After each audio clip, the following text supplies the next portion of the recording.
All right, welcome back to The Devil in Detail, the Grendel Reread podcast. I'm Eli. And I'm Ben, and I don't remember what episode this is, but we're in the mid-30s somewhere.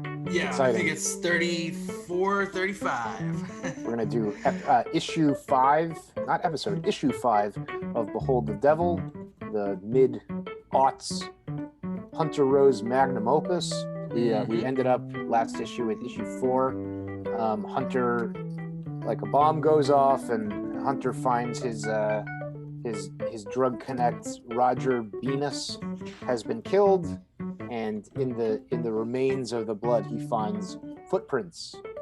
Yes. But before we get into all that, I just got way ahead of myself. Eli, tell me about your week. I don't even remember the format of the show. Oh, come on, Ben. We got to get to know each other a little bit. Well, I changed corners for recording today a little bit. I have this like mat wall. I don't ever understand where I'm pointing. All right, so I got this mat wall. Yeah, so it's like, I don't know why I'm not recording in front of it. I got this cycle pin up there. Oh, there you go. And you've painted it Superman blue, just like Jay and Silent Bob's secret stash. Wait, who did? Oh, this right here. Yeah, the walls. The wall. And don't you have like Zipatone like on the top somewhere? No, I did that for a photo one time. Oh. Like I just digitized it. And I remember you being like, "You had Zipatone wallpaper?" That's crazy. That'd be amazing. That would be crazy. Hey, there's your business right there. Yeah.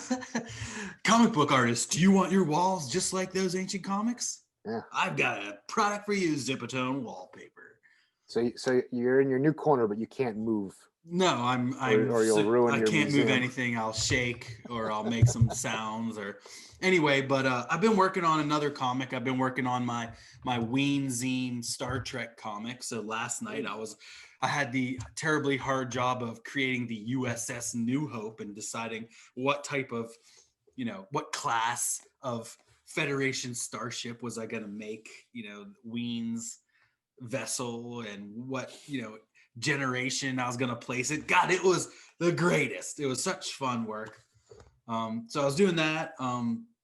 It's been crazy. When you're listening to this, it's a whole different time than when we're recording it. The magic of podcast editing, but it's been a wild couple of days in the United States of America. But we don't need to get into that. I received a really cool Rick and Morty style version of myself and my girlfriend Tanisha from my cousins. I'll put it up on the screen. Super cool. Just like a really fun thing. What else? Man, just been working hard. Image Grand Design coming out soon. Even sooner for y'all. The Ween Zine coming out. And then who knows what's next. Wizard 2. Official announcement for Wizard 2 happened. And so many emails, so many people wanting to be a part of that, comics and articles, and just like once Image Grand Design's out, Ween Zine's out, and I face headlong into Wizard 2, man, it's gonna be even better. I already have a 10-page story from Bernie Moreau for that, so I'm super psyched about that. Oh my God. As of now. Is Wizard 2 going to need to be a multi-volume box set like magazine? I don't know. It's good. I'm hoping not to get too much over the 248 amazing pages, but yeah, it's going to be big. And I'm trying to decide who I want to have as the cover. I talked with Browers, and he's not going to do the cover for this one. We're going to have an inner feature with him, featuring a little bit more of his art, some of his sequential stuff, maybe a artist edition style with like some of his plates from Image Grand Design. Oh, super cool. And so I'm trying to decide who I want to do the cover. I'm thinking about reaching out to people like Matthew Allison of Canker fame, or Ken Landgraf maybe, who I've already spoke to. That's right. Secret stuff that I can't Ken Landgraf is the New York City outlaw. That's right. Guy. One of the big outlaw people. So that's huge. Cool. So I'm going to see what can happen. A lot going on. Ben, what about you? What you been up to, man? Thank you for asking. I finished a first round of penciling Mystic Connecticut issue 1. I think I'm pushing for the title of this first volume to be Mystic Connecticut: Gateway to Awesome. I think it's like it's like a YA sci-fi romp thing, and I'm big into comics formalism, so I try to make the layouts interesting and clear, and then I did like a rough pass at lettering, and I sent it off to my clients, and they seem happy, and I'm very excited about that. I did a hell of a lot of reading. I've done more reading in the last 2.5 months of real books than I have in, I don't even know, like my entire life. I just, for some reason, I just need to get as much reading in now while I can. Well, you're kind of in a Matt inspired Moorcock phase though. Yeah. I did some done a bunch of Elric reading, and then I don't have it down here, but there's a Mike Moorcock, Alan Moore like hour-long book talk on YouTube. Oh wow. And the book that they're talking about is the 4th and final volume of the Colonel Piet Quartet. And Colonel Piet are these books that Moorcock wrote between 81 and the early aughts, and it's written in the style of like a 19th century Russian novel where it's first person. I've never read any of that stuff. I read Isaac Denisovich or whatever it was in high school, but that's the easy one. My father's favorite thing in the world is like Russian literature, so I told him very excitedly, I was like, "Oh, I'm reading this book. It's like it's from 1981, but it's like a 19th century Russian novel." And he turned his nose up. He goes, "How could that be?" And I said, "I don't know. I'm doing my best here." So I read that, and then I'm reading a lot of fantasy, but this is like this is like a Moorcock book, so it's really bridging fantasy with more like challenging literature. So I have Alan Moore's Voice of the Fire down here, unread. So I'm doing a lot of reading. That's it. Reading and drawing comics for now. That's the good stuff. That's It's like the good what stuff, you do yeah. best, man. Yeah. I'm doing a lot of audiobooking. There's this one fantasy book that everyone keeps talking about, and I audiobooked it. My brother-in-law loves it. My friend read it, and I listened to it, and it sucked. Oh my God. I won't blow up this famous, successful author, but I didn't like his book. Wow. Anyway, Speaking of books I do like, let's get into that intro and hit Behold the Devil issue 5. Yep. Yeah. Vivat Grendel. It's like the devil is my best friend. Hunter Rose with the pen to the fork end, or till time end. Like Orion, Jupiter my kin, bloodline private. We control the whole shit. The wolf won't beef, then we feast off the rip. Behold the devil in detail.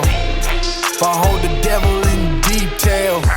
All right, we're back. Another great intro from Menace and Laserdisc. I say another great intro as if they are constantly creating new intros for us, but it's a great intro featuring the art of Matt Wagner.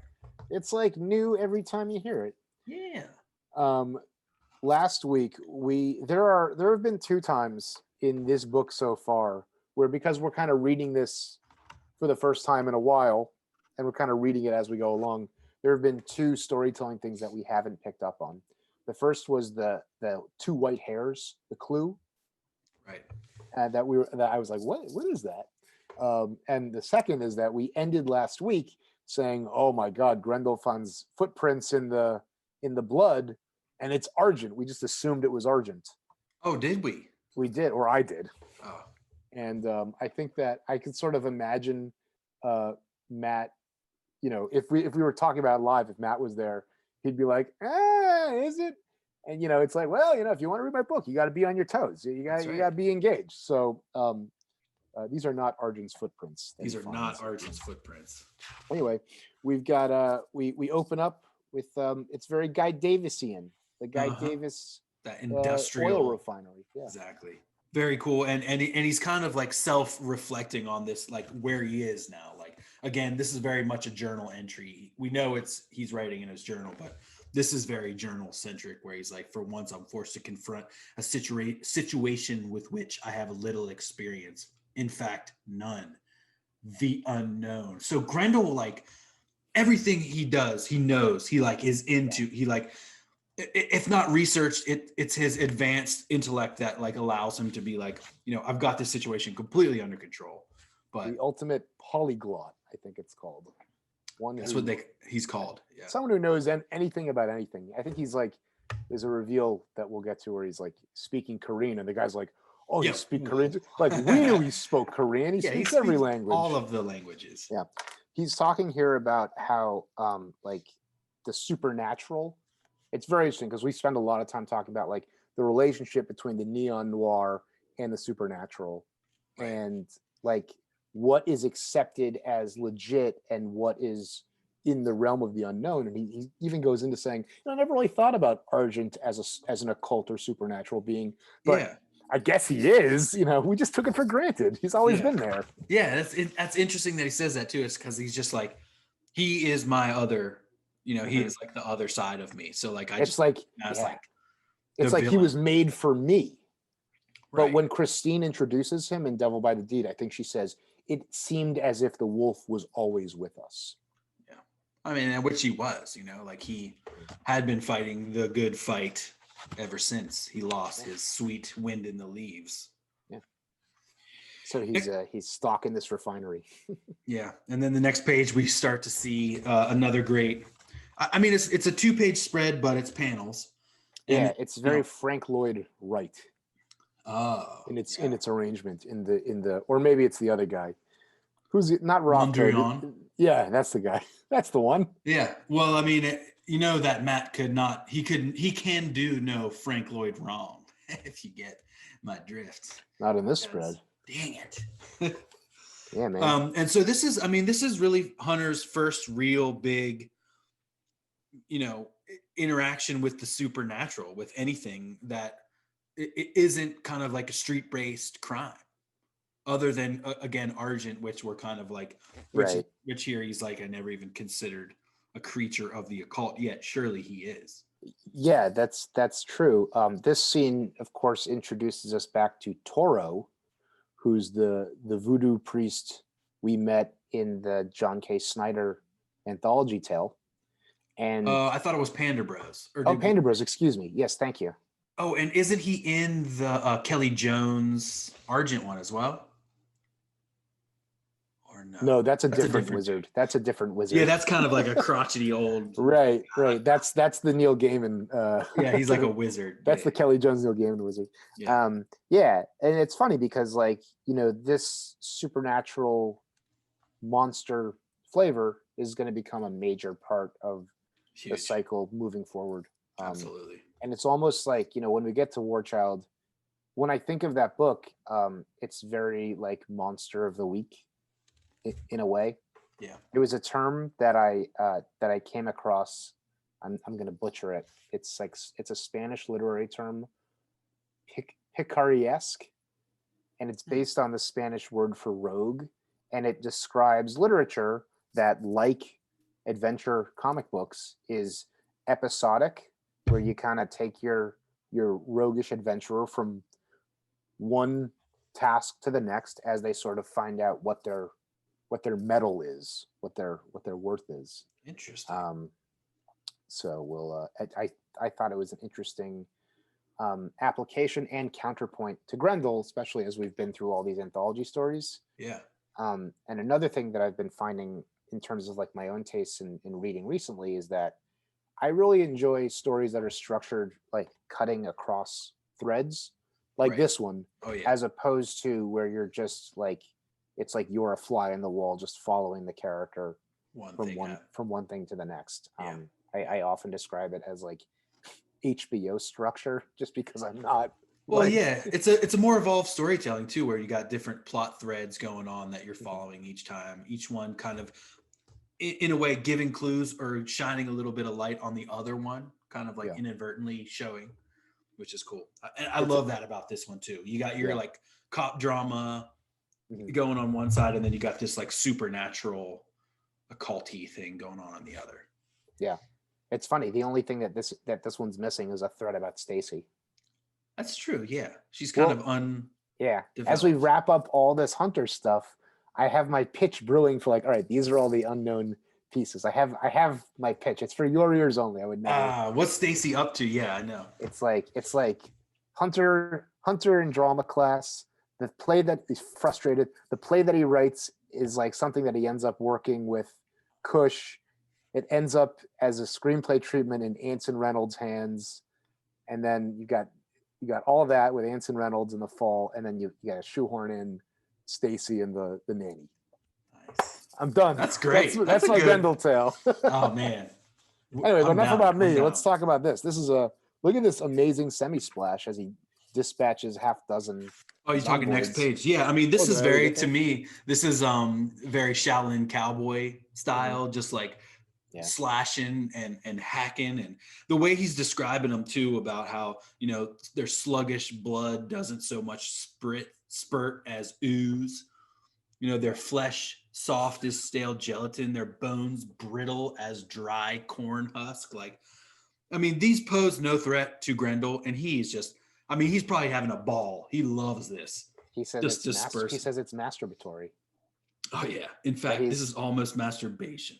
Which boring is and crazy because, like, you know, there's like horror fans that like are like gore hounds, and like that's like a part of his deal. Like he doesn't want to get mad. He's like Jason Bateman. Is that who it is? American Psycho? Oh no, it's like Patrick Bateman. Patrick Bateman. Like he doesn't want to get any blood on him, but he wants to. I want to play around with the blood, but I'll wear a raincoat to stay away. Man, that's kind of a good parallel. No, I mean, Patrick Bateman is a little bit crazier. He doesn't have the grasp on reality that Hunter does.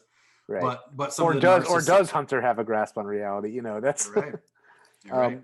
Although I think we are supposed to accept the supernatural as real. I had a theory I was batting around with you earlier that none of it's real. What's going to happen? Oh yeah, right. It's all in his mutated brain, and perhaps my favorite thing about this spread is that there's 10 little panels at the bottom, and the sound effects are all different. I know. I noticed that as well. I was like, good shit. Like that. Very Batman 66, but like also creative. You know? Yeah, they're all. Yeah, some are metal sounds and some are splutchy sounds. I wonder if like Matt, because I feel like I've done this in my head too. Like I just make sound effects and then try to, is it onomatopoeia? Yeah. I try to onomatopoeia them out. I try to onomatopoeia them out of my mouth. The craziest onomatopoeia stuff is the translated manga ones. Like in the Dark Horse Akiras. First of all, they're flipped, which I'm not going to say that I will not publicly say that I prefer flipped manga, but it's easier for me. Yeah. But I feel like once you start going, it's like I mean, I'll read it. You know, it's not like I'm not going to read it. But also, all the sound effects have been like the Japanese sound effects have been removed and replaced with English onomatopoeia of what it is in Japanese, and it's it's very weird sounds. Oh, that's funny. Cool. All right, so this is he's getting off on the easy gore. Okay. And then we're returned to Benito Emmanuel Thomas Doro. He's lighting up a bomber. Oh yeah, firing up a huge one. And then and Hunter's talking about, you know, he didn't want to have to ever come back here. Yeah, it's this disgusting oil refinery and his barrel thrown. It's the opposite of how Hunter lives. Yeah, you're right. Exactly. You know, of cleanliness, of modern, of all this stuff. And Hunter just like brings all these severed heads to him as like a tribute, not even as a tribute, because Grendel tributes to no one, but kind of as like, you know. Are these the zombie heads? These are his buddies. So. Yeah. These are his guardians. Yeah. Exactly. So I think that what we're to learn from the Pander Brothers story is that I don't exactly recall what happens. There's voodoo and I think that game recognized game at the end of that one, where he's like, wow, you are El Diablo. If you ever need a hand, come back for this. I'll be back for the cameo in this story. Yeah. And he calls him Diablo Grendel, just like how he refers to him in that awesome Pander Bros thing. I think I used for album art for that episode. Yeah, man. Cool. So he's like, what do you want? And, what do you need me to do? And he gives him the foot. I was unclear if he drew the footprint or if he took a piece of paper and got like a soaked up impression of the blood. Yeah. It's one of those things where, like, as a cartoon, it works as a cartoon. You know, he took a photo with the camera embedded in his fork, and then he printed it out back home in the Grendel cave, and then Right, there you go. Perfect. Yeah, it's funny. You know, as soon as we see it, you're like, oh, this is the demon footprint. But on the ending splash for the final issue, I think I was just like, oh, it's Argent was there. gotta be, yeah. So I looked. That's probably the misdirection that Matt Oh, wants. I suppose so. I Googled throw up. Let's do a side by side in the post credits of wolf footprint versus this image, and they are fairly similar. But as soon as you see the wolf, you're like, oh, I recognize that from. Yeah, it's still scouting, like basically. type of footprint. It's got toes, all that stuff, and like a back toe, like a back fang too. It's like. Mm-hmm. And so Grendel's like, I need help finding this, apparition that keeps, I need help dispensing of this thing that is like constantly hounding beside, like, and he's like, Spiritus Sancti, how'd you get something like this on your tail? And he's like, I don't know. And then he begins to tell him about how, it's a dire imp, and these types of demons feed off evil, which Grendel has in spades. He has magnetized his wickedness has magnetized the attention of this demon. Exactly. He's like, wow, this guy, he's just like me. Stars, they're just like us. So he burns it up with his doobie, and then he eats the paper, and then the smoke comes out of his mouth. What a menacing panel there. Yeah. And he's just like, yeah, I need all the money, and Grendel's just like, yeah, look at the framing of Toro in that last panel. Yeah, he's like laying out. He's like between the bandana ties and the fork. Yeah, really laying cool. out cards, kind of like divining what moves to make next. Maybe, yeah, like a post interaction reading type of thing. Like he's got to get a read on Grendel. I know you're excited for this next page though, but go ahead. I haven't even turned it yet. Yeah, he's got to do his tarot on how he's going to get all the wicked things he needs to help him out. Oh exactly. My God, Kush. Yeah. Love it. Finally. My God, finally, the return of Kush. So Kush factors very heavily into my my Grendel story. Yeah, into your, yeah. This is just like, this character is so, not that I have extensive experience working in New York City publishing, but I've lived here for 20 years and I've worked in and around publishing, and this guy is a New York City publishing douchebag. Like, yeah. And I'm sure Matt has met his share of these dudes, and he just kind of distilled them all into one little quiche. Yeah. He basically tells us what we know, which is that he doesn't really know anything about Hunter, but we're very close. Oh, we're so close. Absolutely close. And I picked this out of a pile of scripts, and I picked it out, and I'm not saying I made him, but I did, but we're good friends. He but was I don't very know lucky to pick it out of the pile. And it was basically the final draft. He doesn't like to be edited. Doesn't. Yeah. Hunter cannot be edited. It's fine. And what was that? There's a note in the Kush story where Hunter calls him up at 3 a.m. and says, if you ever edit me again, I'm walking. Yeah. Goes, yeah. Look at paragraph 3, page 275. And he changed the contraction or a colloquialism something very minor. He's like, don't ever do that, Cush. Oh God. Yeah. Anyway, so Kush needs more. He needs to have a Coke break before his meeting. Yeah, exactly. So he gets her Ottoman, and then it's revealed that Ottoman has told him that he's from like the Times book review section. Yeah, he's like, wait a second. And wasn't Kush was involved with a woman from that department? Oh, I think he was. That was his big paramour. That was his power move. Was that he was, like sort of trading access to Hunter for this woman's attentions or something. That's right. Like that. Yeah. God, I love this character. Cush, yeah. He's my favorite. All right, then we are back to, I guess we're continuing Lucas Ottoman's, continued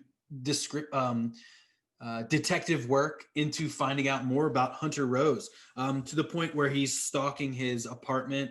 Is it the Dakota, or it's like a Dakota-esque type of place? It is the Dakota something, not Dakota Arms. It's one of the fanciest buildings. Yeah, one of the most prestigious. Yeah, it says, well, we'll get to there. Yeah, you can see that there's a gate, there's an arch and a gate and all that stuff. Maybe there's like parking in there or something. He's taking snaps on Hunter, and like Yeah. no one can. The publisher seems more than a little afraid of him, but really because of he's his meal ticket. You know what I mean? Yeah, well, and then also we go down through this detective work that Lucas has been doing. Like, there's no family, no schooling, no recorded history, no, aside from his private bank accounts, he's completely off the grid. No driver's license, no passport, no car. Like, Hunter Rose barely exists, except for being a best-selling author who's, in the spotlight completely through his authorly Yeah. works. But like, other than that, there's like nothing. Yeah. There's no pieces on his history. There's no unauthorized biographies being written about this amazing author. Where are the interviews with the super fans, with the Hunter Rose groupies? Right. Or That's another angle for yeah, right. That's the other piece of the story. That there's a book club like devoted to like divining the meaning of life out of his novels. Oh my God. You know, there's got to be. And then it could even be this like cult-like following. And then when he's turned over to Grendel, like, or when everyone finds out he's Grendel, maybe this like one huge fan like cracks. Yeah. And, like, or they all do. turns to crime. Yeah. Yeah. They turn into like this Manson family of crime or something. The Proto Clan. Yeah. Oh my God. Oh. Or maybe Kush leads it. Yeah. Oh man. God, we're good at. There we go. Yeah. We're good. it. Yeah. Matt, hire us, please. We do it for free. Fuck it. Yeah. All right, cool. So from a spread of Lucas to a spread of Liz, Mm-hmm. and she's trying to make time with Seymour Rothstein. A rare 3-paneler for Matt. Yeah. Well, you gotta give lovely Liz her. Yeah. Matt's her face due. construction. Both pages on this. Yeah. The top thing of Liz, and then the bottom thing on the next page of what's his name? Seymour. Yeah, Seymour. Just beautiful face construction. As a person who sketches faces all the time, just like this construction is beautiful. And he's got his filled in carrots. He's got everything, man. It's beautiful. The geometry of the grays is really cool. Like, oh yeah. Almost every gray application is cool. Like this one of that, like the way it curves inside her palm. And then, this big boy chick here with just a vertical stripe down his face. Yes. And the windows, the gray windows in the background of their walk, it's so subtle, so understated, but like, I mean, illustrates exactly what they're talking about. They're walking. Yeah, there's really wonderful Zappa on this second page because the top and bottom tiers are quarter notes, and then the middle is sixteenths. Oh, you're right. But there's no panel borders on the 8 in the center, and then 1 and 2 and 7 and 8 are like moving through the same space. Oh yeah. And then look at it's totally symmetrical. Look at 4 and 5 are both close-ups of Liz and Seymour, and then 3 and 6 are high angle diagonals. This is and like from the front and then from the back. Yeah, like, dude. The beginning of the walk, the end of the walk. This is Tiger, burning bright. Anyway, what are they talking about, Eli? Oh man, they're talking about who knows? Just the mob stuff. They're talking. It's about how he didn't get this far in life by, blabbing. Was it pride? Pride is secondary to survival or something, and he knows that. He's an old guard guy, and this like upstart with the mask, and you want to stay alive, you got to stay in the business. What am I gonna do? And this is like Liz promises that this is an off the record, thing. Yeah. And, and there is no off the record, Miss O'Neill. Miss Turtles one. Love that. He says like, he knows that she's underestimating him. And for that, you have my sympathy, which I love it. And so these are two people who are caught up in in the wake of Grendel's, his furious power moves, one on one side and one on the other, like Liz is trying to stop him. I guess they're both kind of against the moves because they had their own shit going on. But now, like, as Grendel clamps in on both of their worlds, they're both trying to understand how to best exist within Grendel's grasp. Well, those vagary scenes are really dense because everyone's playing 4-dimensional chess in every panel. Right. So it's like, and it's, it's you're kind of not supposed to know. You don't have all the information about like what the business setup is. But this, having had that set up prior twice now in Vagary and in the Vagary scene here, the remix. Yeah. And now we get a moment with Seymour. This is the first time that we get to see, I guess besides Teddy Boy, like all the other mobsters are like just like holed up and waiting to die, like in the anthology shorts, or like they don't know that they're gonna buy it. Right. Even next issue is mobster held up, like Yeah. it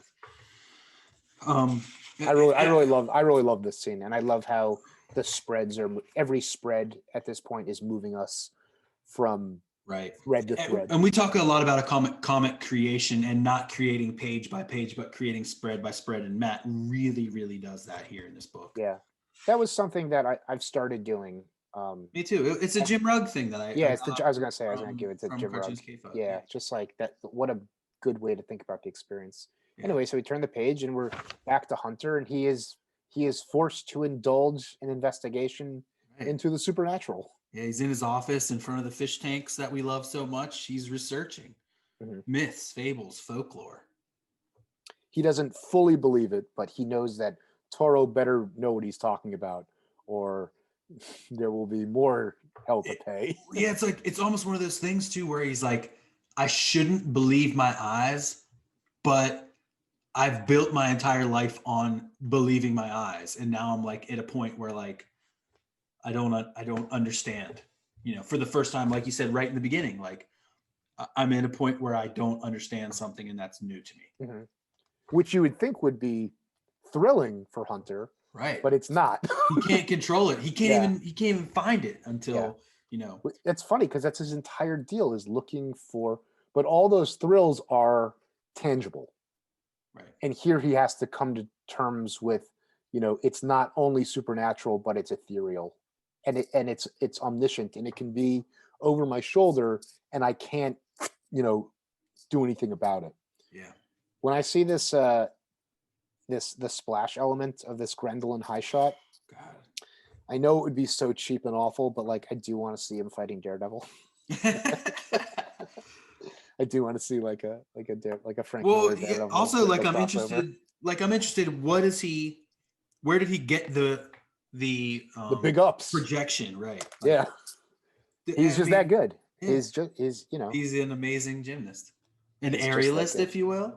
Oh, there you go. This next page is this Christine page. Yeah. Takes us back to the carjacking, the anthology short. Oh my gosh, yeah. Yeah. Holy shit. And what she says here, it just cuts. He needs money for Toro. He needed it's just a good old fashioned. Yeah. So Christine says it was a very rare. I mean, this is not in the MO. Yeah. And we kind of said that when we were looking at when we were watching this, reading the short, we were like, this ain't normal Grendelin. We've seen all this Grendelin stuff. We know there's this very specific way he likes to do things, and this is like totally out of the ordinary. And Christine confirms it here, right? And gives us the motivation. He's just like, I just need all this money to give to Toro, and it's like I'm not using my own money, and I'm certainly not vast using sum of mad money on obviously short notice. Mm-hmm. Super cool. Great. Back to Liz. Yeah, she's getting the rage out in the gun range, and she's a good shot. Really good shot. Spot on targeting. Yeah. When I see this Bernie the cop who's kind of like he's but I can't not see Frank Oz from the Blues Brothers. Right. Is that who it is? Slightly used condom. Oh man. And then one pair of Ray-Bans black. One suit jacket black. So good. Ottoman is hanging out, just waiting for her, and they do their normal in case anyone's looking, I'll just give you no comment, Ottoman. Yeah. But she's smiling her way through it, and he's just very rote, all right, I'll say what I have to say so we can go to your place. Yeah, let's dispose of the chit chat. Yeah. So we can get from the kiss to the bang bang. They both know that their minds are weighing heavier than normal, right. And they're both being cagey about it. Yeah. But they both have a release, which is their sexual enterprises. We said last week that, like, you know, if they weren't in their careers, they would be very happy together. And Right. here we kind of see the connection. Liz, if anything ever happened to me, what would you do? And she's like, I would fucking go get the guy, you know? Yeah. And so they're kind of just like talking about, again, like these pursuits that are kind of coming up unfulfilled, so like they're both kind of like on these fruitless journeys to find Grendel, to find Hunter Rose. And the thing is, if he would share his info, if he had a little bit more, if he had the lock piece of evidence, I'm sure he would give it to her, and then they go get the guy. Yeah, they could. And again, like you said, if just their positions were a little bit different, they could work together so well, so perfectly to crack this nut. But like they simply cannot. They simply cannot. Continuing the beautiful scene shift on page turn, we're back at the oil refinery, and Hunter dumps a bunch of money. You think he dumps it, or he gives it to him, and Toro's like, oh, maybe Toro threw it because up. he was like, I need this money because I got to get all this shit, but he already got all the shit. But he's got to pay me back. Yeah, I guess. Yeah. I'll front you the stuff. Yeah. In this scene, Toro gives him a lesson in how to do Santeria, binding magic. Yeah, Santeria. I've been doing all this fantasy reading, and a big thing that like that fantasy readers get off on is the science of the magic system.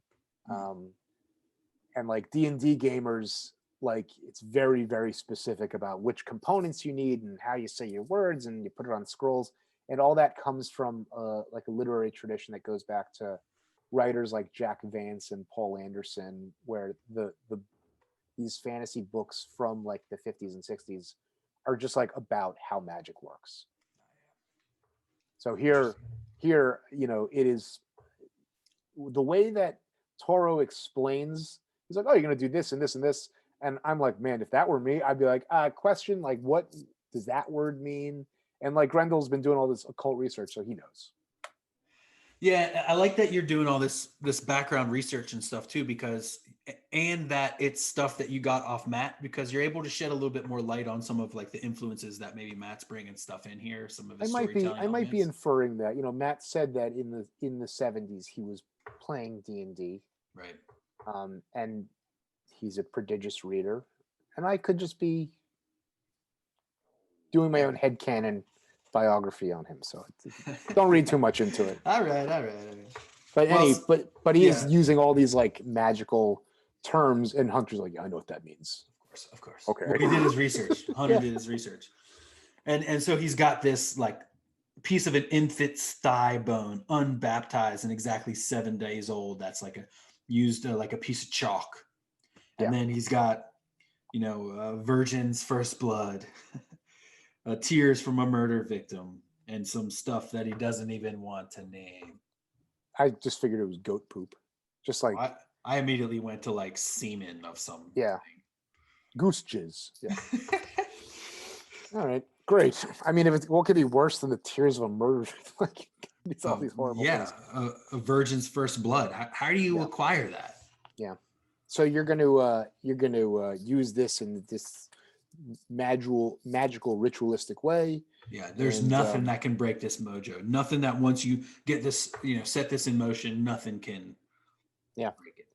And we end with the semi-splash of he's by his flaming barrel doing his Dio horns. And Grendel walks away, still skeptical about the occult, even though he is himself an uber creature who tangles with an immortal werewolf, but this is something else. And with seemingly a blessing from the devil, or a blessing from beyond, below, a blessing from the darkness.